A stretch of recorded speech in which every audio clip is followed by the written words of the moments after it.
थरागढ़ का वो इलाका जहाँ ना पक्की सड़कें थी ना ज्यादा लोग। वहीं एक गरीब सा लड़का रहता था, बकरू। आग का साया बचपन उड़ गया, माँ सालों से बीमार। घर में बस टूटी सी छत और एक लकड़ी की कुल्हाड़ी, जिससे वो रोज जंगल जाता, लकड़ी काटता और फिर उसी से 2 वक्त की रोटी जुटाता।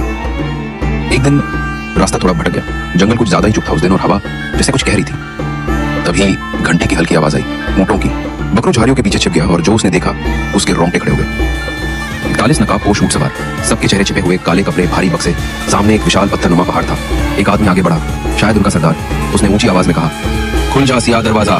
पहाड़ कांपा और फिर चट्टानें सरकने लगी। एक गुफा प्रकट हुई, जैसे सदियों से किसी ने उसे छुआ तक ना हो। चोर अंदर गए, थोड़ी देर बाद बाहर आए। अब बक्से खाली थे, जैसे कोई भारी बोझ अंदर रखाए हो। सब चले गए। बकरू धीरे धीरे पहाड़ के पास गया, कांपती आवाज में बोला, खुल जा सिया दरवाजा। और गुफा फिर से खुले। अंदर का नजारा जैसे किसी सपने में पहुंच गया हो। दीवारों पर जलती मशालें, जमीन पर बिखरे रत्न, सोने की मूर्तियां, शेरों की आंखों वाले सिंहासन, बीच में एक पत्थर की मेज जिस पर एक किताब रखी थी, पुरानी, धूल से ढकी। बकरू ने धीरे से खोली।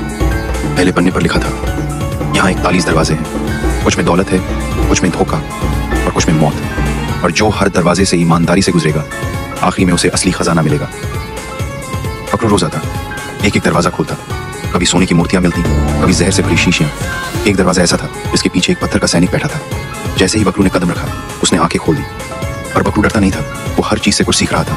हर दरवाजा उसे बदल रहा था। उधर चोरों को शक हो गया था, कोई है जो हमारे पीछे पड़ा है, वो लौटे। बकरू समझ गया, सीधी लड़ाई में हार पक्की थी। उसने एक चाल चली। एक चोर जो बाकी सबसे अलग था, उसे दोस्त बना लिया। बाकी चोरों को आपस में गिरा दिया। बकरू ने लड़ाई नहीं लड़ी, उसने समझदारी दिखाई। अब बचा था दरवाजा नंबर 41। उस पर लिखा था, यहाँ वो जा सकता है जिसने सच्चाई देखी हो और अपने भीतर झांका हो। बकरू रुका। उसने अपनी कुल्हाड़ी जमीन पर रख दी।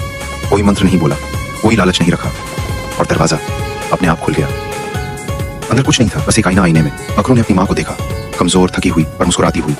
उसकी आंखों से आंसू बह निकले। उसे समझ आ गया, असली खजाना क्या है। सोना नहीं, रत्न नहीं, माँ की थी उसका असली खजाना।